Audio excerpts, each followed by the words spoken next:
Para jemaah yang dimuliakan Allah Subhanahu wa taala. Puji syukur kepada Allah Subhanahu wa taala. Salat berterima dan salam kepada baginda Nabi Muhammad sallallahu alaihi wasallam. Alhamdulillah, kita masih diberikan kesempatan oleh Allah Subhanahu wa taala. Allah berikan taufik kepada kita sehingga alhamdulillah kita masih bisa melaksanakan ibadah salat subuh berjamaah. Yang mudah-mudahan ibadah kita diterima oleh Allah Subhanahu wa taala. Jemaah yang dimuliakan Allah Subhanahu wa taala, ini merupakan minggu terakhir bulan Ramadan. Ramadan sudah mau meninggalkan kita. Kalau kita ibadah karena Ramadan, bentar lagi hilang Ramadan. Tapi kalau ibadah kita karena Allah Subhanahu wa taala, maka tidak pengaruh. Ramadan mau pergi, mau enggak, kita tetap melaksanakan ibadah. Bahkan seharusnya lebih meningkat lagi ibadah kita. Karena memang yang namanya ketika melaksanakan ibadah, mau di bulan apapun, mestinya kita tetap semangat melaksanakan ibadah tersebut. Lebih lagi memang bulan Ramadan, karena memang banyak fadilah-fadilah dan keutamaan-keutamaan yang luar biasa di bulan Ramadan. Bahkan ada disebutkan dalam kitab Qamsuni As-Sunnah min Sunanis Salah, min Sunanis Salah at-tabassum inda iqamah. Termasuk daripada kesunahan salat itu adalah senyum tatkala dikumandangkan iqamah. Artinya apa? Kita gembira-gembirain hati kita, seneng-senengin hati kita. Kenapa? Dikit lagi mau ibadah, dikit lagi mau sholat. Jadi setiap melakukan ibadah, sunnah kita girang-girangin hati kita, seneng-senengin hati kita. Jadi jangan gerutu, lomba udah aja lagi aja. Dan jangan begitu. Justru kita senang, alhamdulillah kita masih diberikan kesempatan ya untuk mendengarkan azan dan ikut melaksanakan sholat. Begitu. Jadi kita gembira. Makanya Nabi Allah Ibrahim alaihissalam, beliau itu salah satunya diangkat menjadi Khalilur Rahman, dijadikan oleh Allah Subhanahu wa taala kekasih Allah. Itu lantaran diantaranya adalah tatkala beliau ditanya, mengapa engkau ya Nabi Allah Ibrahim, engkau dijadikan oleh Allah Subhanahu wa taala sebagai Khalilur Rahman? Maka beliau mengatakan, ikhtartu amrallahi ala amri ghairi. Karena aku memilih perintah Allah dibanding perintah yang lainnya.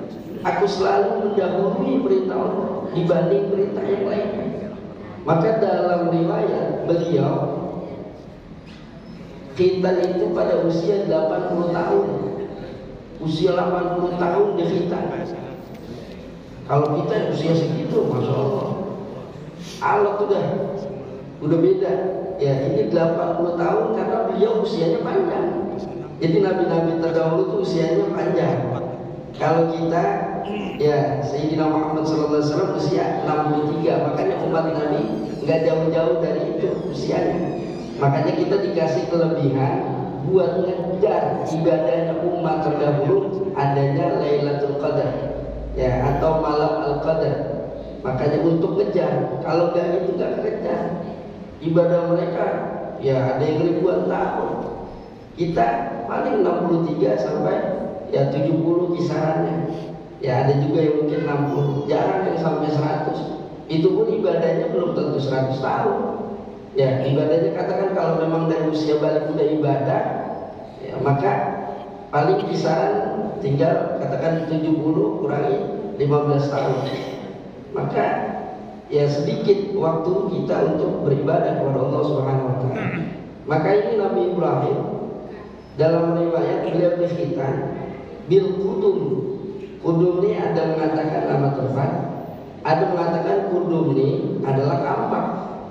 Kenapa beliau dikhitan pakai kampak?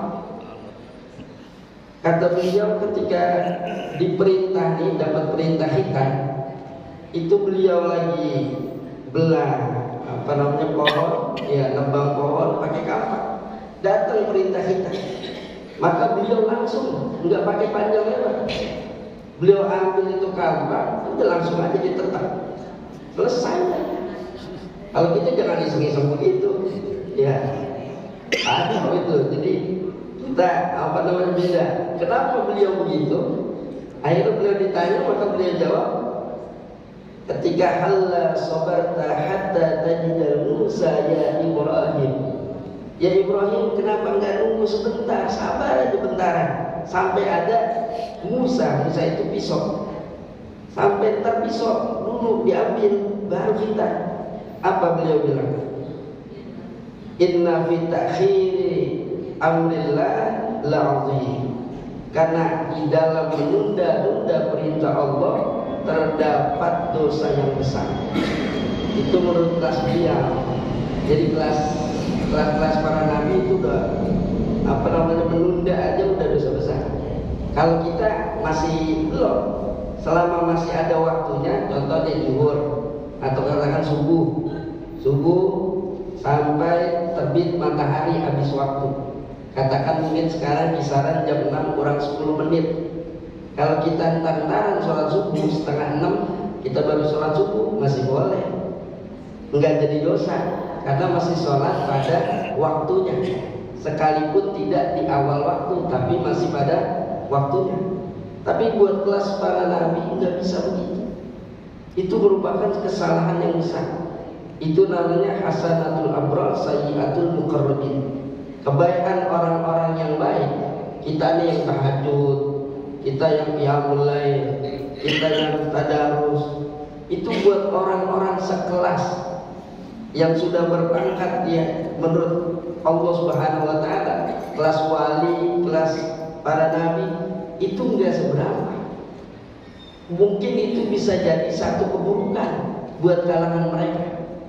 Di contoh-contoh Imam Ali Zainal Abidin, cicit Rasulullah SAW, tatkala beliau melakukan wudu, beliau lupa basuh telinga cuma 2 kali.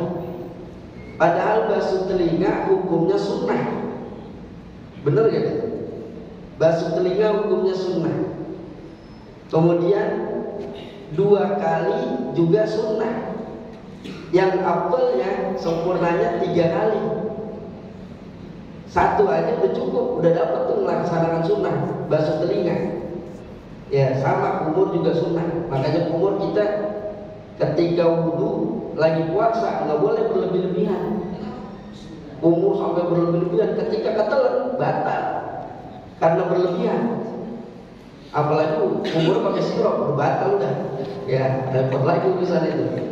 Jadi dia wudhu, kalau dia santai nggak berlebihan, ketelan itu nggak batal. Nggak berlebihan, dia lagi kumur biasa aja, ketelan nggak batal. Tapi kalau mandi ya. Mandi kan ada 2, ada mandi yang disyariatkan, ada mandi yang mubah saja. Contoh mandi yang disyariatkan, mandi wajib dan mandi sholat Jumat. Ini ketika dia mandi cuma dengan syarat disiram, diguyur, bukan mandi yang dia nyelam. Kalau mandi nyelam di kolam renang, ini mah gak ada ampun nih. Ya ketika masuk air ke lubang tubuhnya batal otomatis. Tapi kalau dia siram, ya dengan cara diguyur atau pakai shower, tatkala dia mandi, dia udah jaga dirinya jangan sampai kemasukan air. Kemasukan juga saat mandi wajib tersebut atau saat mandi mau sholat Jumat tersebut. Maka yang model begitu tidak membatalkan.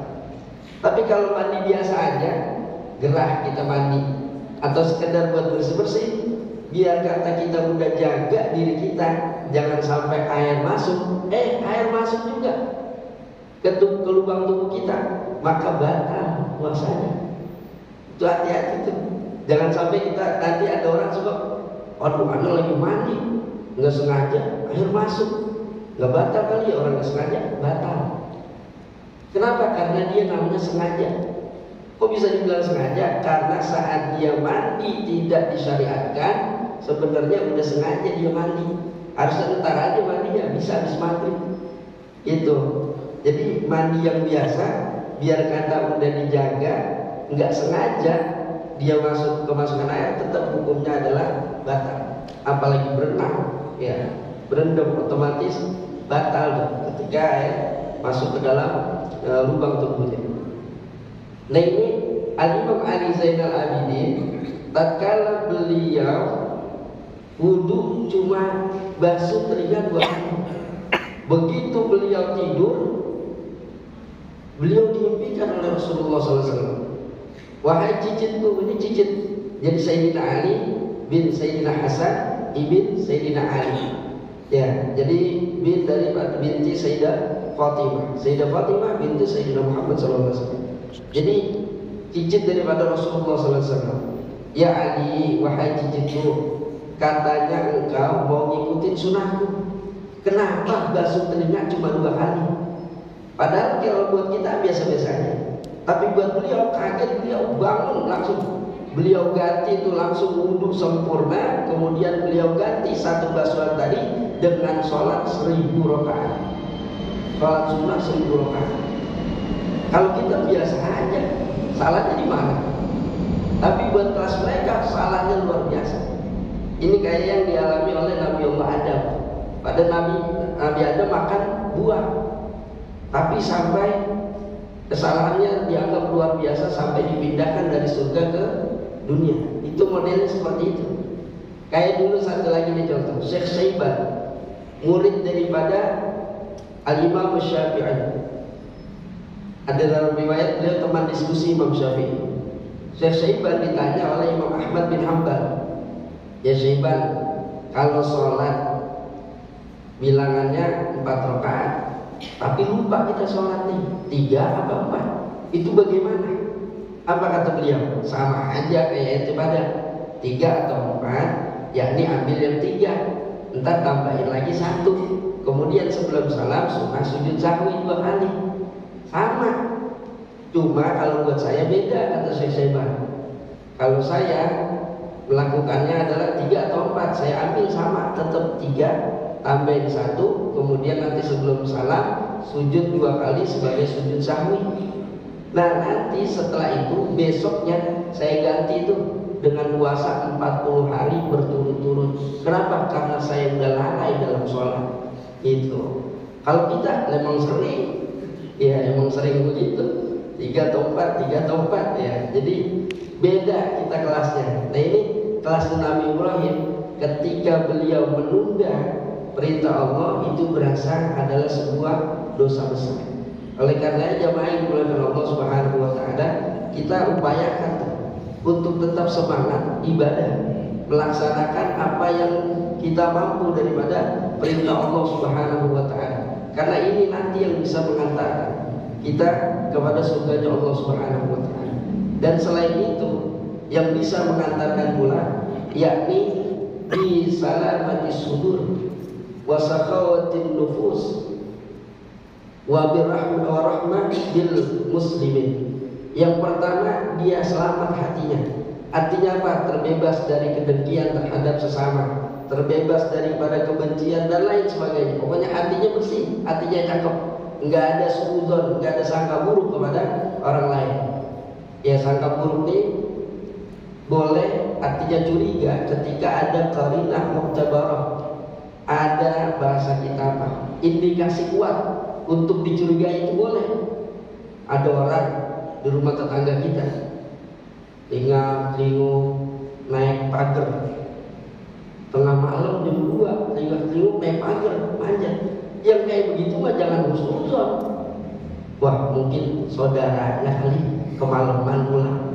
Lah besoknya hilang, katanya begitu pagi dapat laporan hilang akhirnya, katanya maling. Kalau yang kayak gitu itu boleh dicurigai gitu. Jadi kenapa ada namanya qarinah mu'tabarah gitu. Jadi husnuzon juga gak polos-polos banget ya.